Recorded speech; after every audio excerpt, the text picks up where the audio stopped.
Hello, my friends. By the time Russia is getting Pokrovsk and Mirnograd little by little under control, Ukraine started a counteroffensive in Kupiansk. Well, here's this counterattack vector from Ukrainian side. The idea for Ukraine is to go to Golubivka and completely cut Russian supplies and trap Russian army in Kupiansk. Well, this scenario has high chances to work for Ukraine. There are no defense lines for Russians, and what they might do is just to use lots of the drones to cause the Ukrainian army losses. Yeah, that's the downside of this counterattack, that Ukraine will have losses in this case. More losses as usual, as in every kind of the counterattack, and Ukrainian military command now has to decide whether to lose Kupiansk or try to cut the Russians out in this settlement. Well, indeed, it could be a disaster for Russians and for Putin and Russian propaganda. Also, they would be just shocked in this case. I guess it's the main goal now for Ukrainian military command in Kupiansk direction. And if we go to the interactive map itself, you can see that Ukraine unfortunately already has some of the losses. That's the video from the Russian drone. You may see that Ukraine is using also the same protection as Russians, with those metal rods making a hedgehog type of the vehicles. Yeah, unfortunately, the first drone was enough to stop the vehicle, and the second one was also going to cause the damage for it. As you can see, there is another vehicle in the same way, and Russians also hit that one. However, it continued the movement. Well, there was the similar kind of the operation done by Ukrainian army. Also, two of the vehicles were used, and both of them were stopped, but it is the new attack at the same direction. Previously, Ukrainian BMPs were spotted close to this construction. Probably it's the agricultural facility, or maybe it's the substation. So Russia has lots of the drones constantly flying in this area, but if Ukraine somehow manages to get to Golubivka village, that might definitely disturb Russian logistics. Our guys need to go down in some of the basements out there. But also Russia is using aviation strikes, Ukraine by the way too. For example, this one was the aviation strike directly on Kupiansk. Russians went to that building close to the church, and it was later on kaputted by gliding bombs. The fight in Kupiansk is very intense, but for the last several days I don't see the Russian army movement to the southern area of the city. It means that the supply lines for Russian army are not that reliable. They cannot propel that fast as, for example, in Zaporizhia or even in Pokrovsk direction. There are some of the small infiltration attempts of the city, but just very limited. So Ukraine now uses this time to expand this bottleneck, unfortunately with the losses, but there is the chance definitely to cut this entire Russian group. Okay, about Kupiansk, Zelensky gave the short press conference today where he answered that question. He assured that the armed forces of Ukraine are capable to clear up the city from the Russian presence, and he reported about it. Also, he mentioned Pokrovsk direction. We're gonna speak about it a little later in this video. Liman direction, he said no changes, and Dobropilya, the Ukrainian counterattack, is ongoing there. Quite successfully, I would say. Even Russians reported about it. Well, in general, about Kupiansk, Ukraine would not have to perform those kind of the risky operations if Ukraine had concentrated enough reinforcements at the proper time few months ago. Then Russians were capable to go to Dvorichna. They landed the small group of their forces, but they were capable to create the bridgehead. And now they're attacking from the northern side directly to the city. It is a mistake done by Ukrainian defense command, or Ukrainian command in general, and now our guys have to perform this heroic action. Yeah, maybe Ukraine is in lack of the resources, that's why those mistakes are happening. Ukraine cannot concentrate forces elsewhere, but Kupiansk, I think it's important direction after all, so Ukraine should have thought about this possible bridgehead well before. Now from Kupiansk, let's go to the southern front lines, where Russia tried to assault from Zaporizhia, that's the small village, Yalta, Zaporizhia, the names of the big cities of Ukraine, but those settlements, they have the same names. Well, here Russians tried to attack with some of their tanks and armored vehicles, and let me show you what happened to them. Yep, it happened like that. 1, 2, 3, 4, 5, all of them stuck in this river, which has those kind of the swampy areas. As you might see, Russians were too much sure about their off-road capabilities. And here we have the drone video itself. Well, maybe this MRAP is staying there for a very, very long time, but clearly there are 2 of the tanks and 2 of the BMPs. everything was later on finished by drones. Because taking all of those vehicles from the swamp, you cannot do it at the front lines for sure. You cannot operate with engineering equipment, so it's better to finish everything off. I wonder about the Russian crew, especially in those armored vehicles, because they carry infantry. Were they capable to lift those or not, because the vehicles were half flooded? And even artillery had some of the practice there. Well, maybe Russians want to put as many vehicles as possible to clear this pond and roll over to the other shore. I don't see the reason why they did it. You know, all 4 vehicles? Strange. If one is tagged, it's better not to go all together. Yeah, this is the same direction. Russians, they don't care. They go forward no matter what.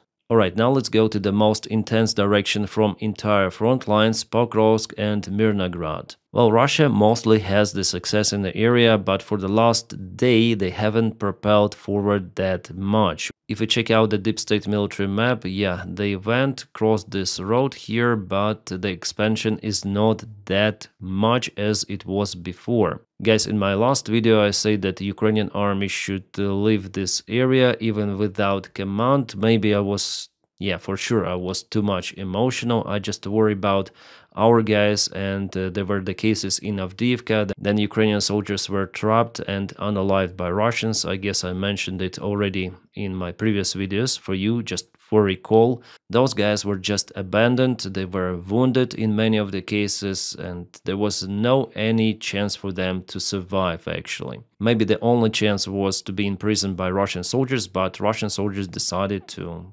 flatline everyone. We know how cruel the Russian army could be even towards their own soldiers, not even telling about Ukrainians. Also in Pokrovsk, they target civilians in Kherson Oblast and not just over there. Elsewhere, Russia operates with the drones. Today I saw the video filmed on the Russian drone, how they use FPV on people who try to, okay, there was one male with a dog and another elderly person. Well, Russians kaputted them. Well, Russians told that Ukraine did it, but it was filmed on the Russian drone from the kind of the close perspective and was shared on the Russian channels with kind of the cheerful music, saying that those were Ukrainian drone operators. Do you know the cases then Russians start to put mice on their drones and film everything of that, like the mice is flying in front of the camera. It is not a single case. They do it every autumn. Then there are lots of the mice in the field. They like revenge on mice or what? So Russian army is definitely barbarian. It is sick, but they want to present Ukrainian army in that view. But if you want really to know what is happening on the ground, I already shared this video on my channel.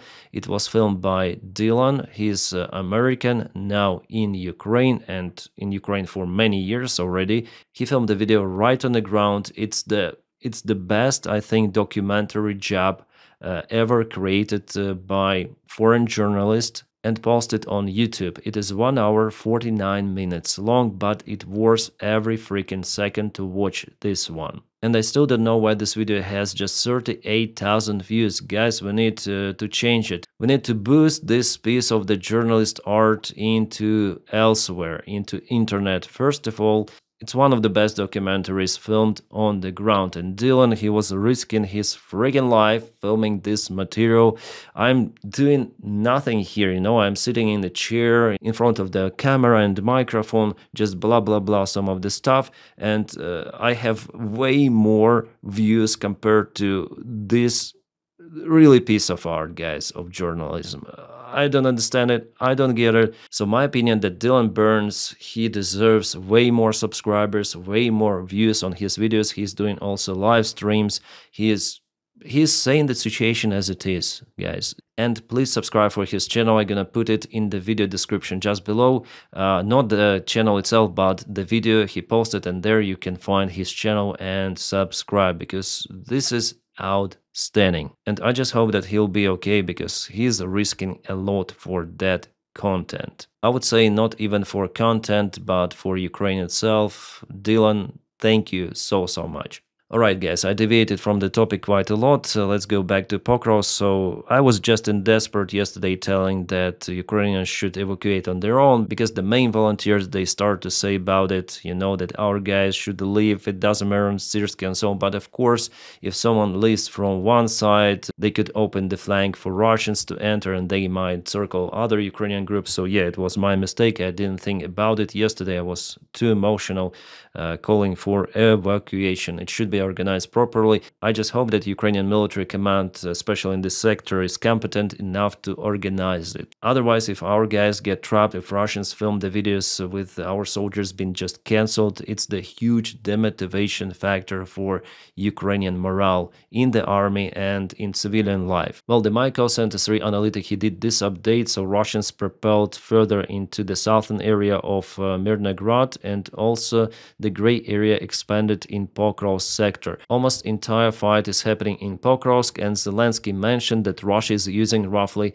300 of the troops deployed in the city in different of the blocks, different buildings. Ukraine tries to use drones and aviation strikes there. As analytics say, it's important who controls this district, the northern area of Pokrovsk, and this crossroad for supplies. For now, those are two the main hubs for Ukrainian army supplies in Mirnograd and Pokrovsk, and Ukraine is doing some of the rotations even. And the most of the losses, they're not happening in Pokrovsk or Mirnograd, they're happening on the way out and on the way in to this agglomeration of the cities. Russia sends the drones to control this territory. We're speaking about the operative encirclement. Then Russian forces are still not capable to meet each other, but they may harm supplies a lot for Ukrainian army, making the defense almost not possible. So the only variant for Ukraine is to attack on the flanks and to let the forces out from Mirnograd and Pokrovsk. Judging on the current situation, it's gonna be a best case scenario for Ukraine.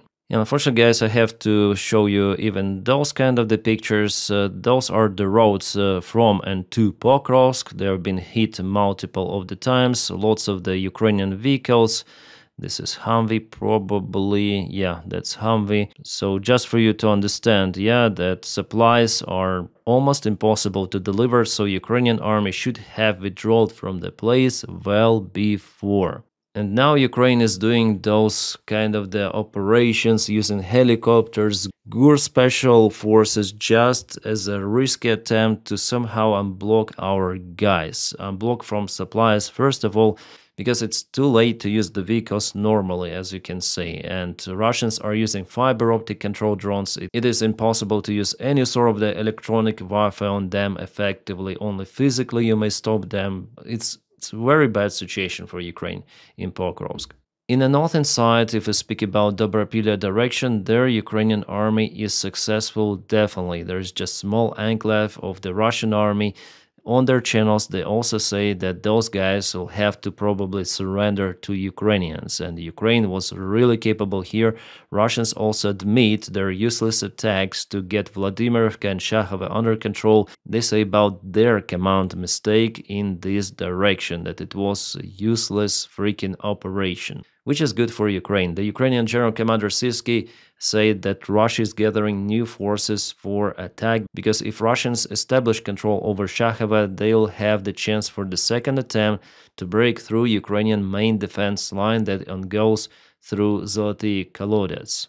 Also from the good news that still Russian army is not capable to occupy Rodensk. It's the very important settlement for the defense of Pokrovsk and Mirnograd. If they take it, it would be over instantly for two of those settlements, and doesn't matter if Ukraine has forces here or not. In that case, they might put their drone operators into the basements and they will close absolutely everything here. And you see, Ukraine is using aviation strikes there because Ukrainian command understands the priority of this very important point. One more UH-60 video that was filmed no one knows where, no one knows when. Probably it's just a training video to show Ukrainian GUR in operation.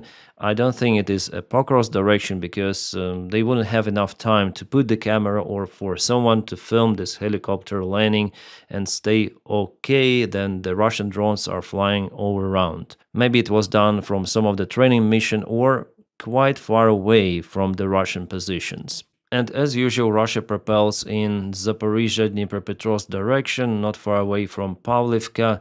They're getting closer and closer to Pokrovsk, a very important settlement on the way to Zaporizhia. Alright guys, as for the Tuapse port, after all, it was an oil tanker that was hit by some of the drone. At first I thought that it was a bulker because there were some of the photos shared on internet with some of the damages to the bulker, but apparently those images are wrong, because definitely the satellite image later on I saw, it shows the oil tanker. Here was the bulker, it was on a different side, but this is still an oil line for Russia. Apparently they have two of the lines, so the oil tanker was staying somewhere here. It is just a Google image, but I saw the actual ones. I'll try to search for them again. Yes, so here we have it, an oil tanker, and this is the oil pipe or oil line to supply the tanker. This is it. And there was the damage done to its line and to the oil tanker itself. Also the damage done to the same line over here. Yeah, we have it. And this tanker was not hit. So there were two of the tankers.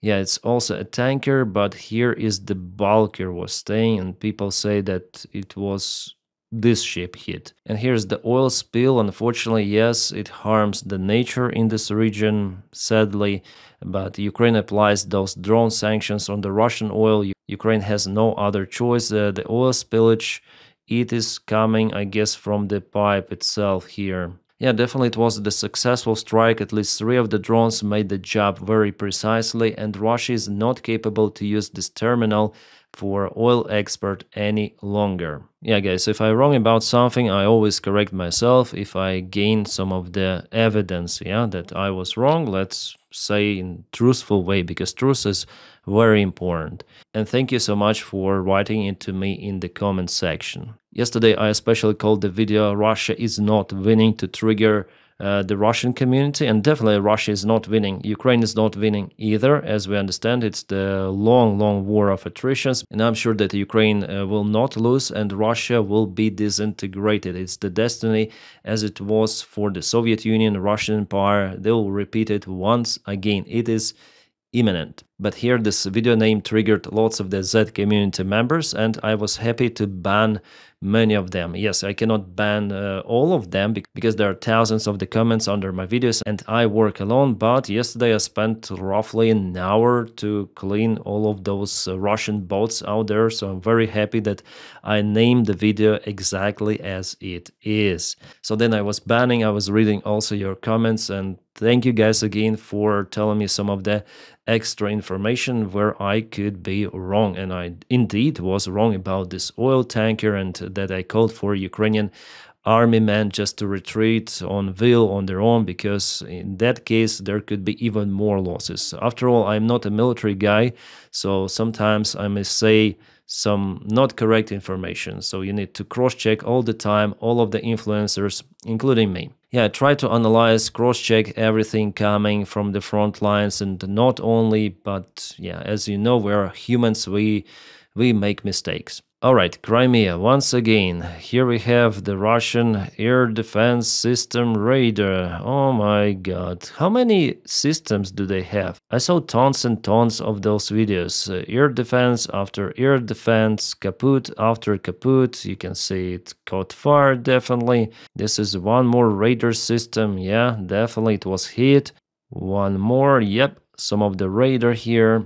It's okay. Russia is just losing its surveillance in Crimea. Before it was a saying that Russia controls the unsinkable air carrier in the Black Sea, which is Crimea. It has multiple of the airfields, but Ukraine, just with the help of the drone boats and flying drones, was capable to trap Russian Navy fleet and also kaput lots of the Russian military infrastructure, including Russian military airfields. So maybe the air carrier is unsinkable, but it cannot move, it cannot hide, and there will be some of the losses on that carrier. And there was one more successful operation done by Ukrainian GUR, so Ukrainian military intelligence. They sent the drone boats to kaput the Russian-controlled gas towers in the Black Sea. The towers are like that. Russians tried to hit the drone boats, but Russians were after all unsuccessful. Yeah, it looks like a video game, but it's the reality. So Russians were also hit by Ukrainian FPV drones. The drones flown from the boat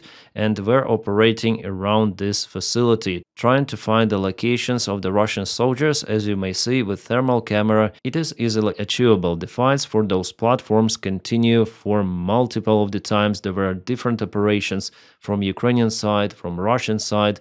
Even Budanov went on one of those platforms. It reminds the Snake Island a little. Those platforms are important because Russians put their surveillance systems there. And what is this? That's the firework in a Russian refinery facility, Saratov, Novokuybashevsky refinery or something like that. The AVT-6 distillation plant was hit. It means that the refinery is not working as it should be. It's just a light explanation of what happened there the last night. So Ukraine is aiming for Russian refineries. From what I see, there are some of the gaps sometimes for those drone strikes of Ukraine, but still at least once a week we see those kind of the strikes.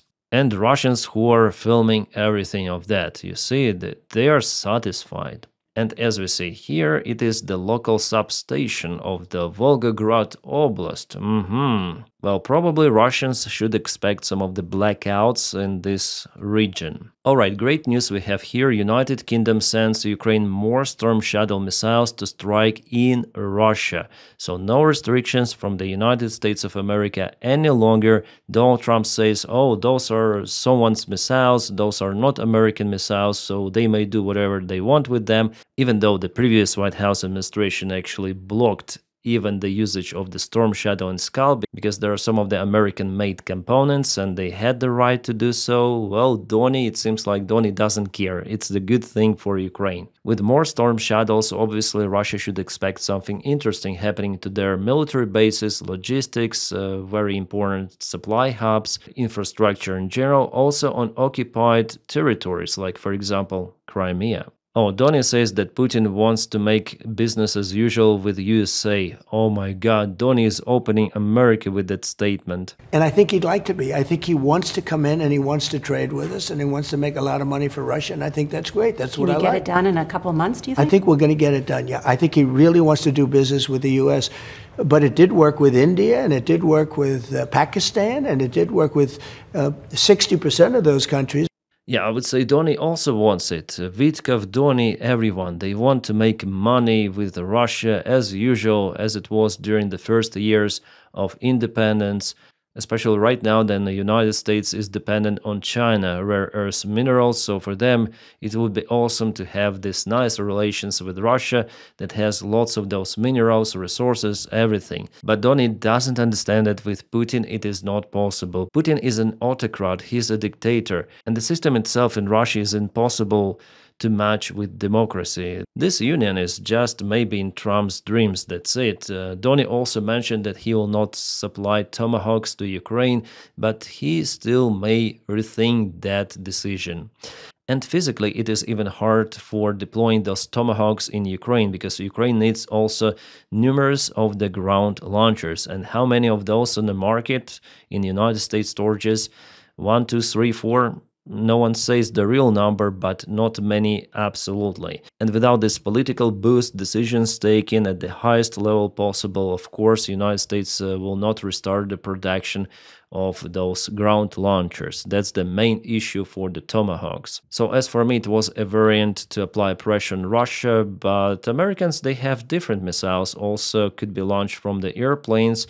So maybe it's better to change the direction of discussion on cruise missiles of the different type. And still, Donny is sure that he may finish the war in Ukraine in a few months, he said, but it's unreal. With Putin, it's absolutely unreal. Meanwhile, big American and European companies start to earn more money on selling more oil. First of all, because of the sanctions applied on Russian oil. So consumers are looking for the new markets and they purchase, in this case, not the Russian oil, and the fuel prices, they're not growing fast or something, which means that this entire fear of the previous White House administration that the sanctions can lead to the oil prices to skyrocket, or Ukrainian strikes on Russian refineries also may harm the world economy and the United States personally, and Joe Biden will lose the elections. He lost the elections. He didn't even take the part in those elections because he was kind of the elderly guy, so people wouldn't have elected him, I guess,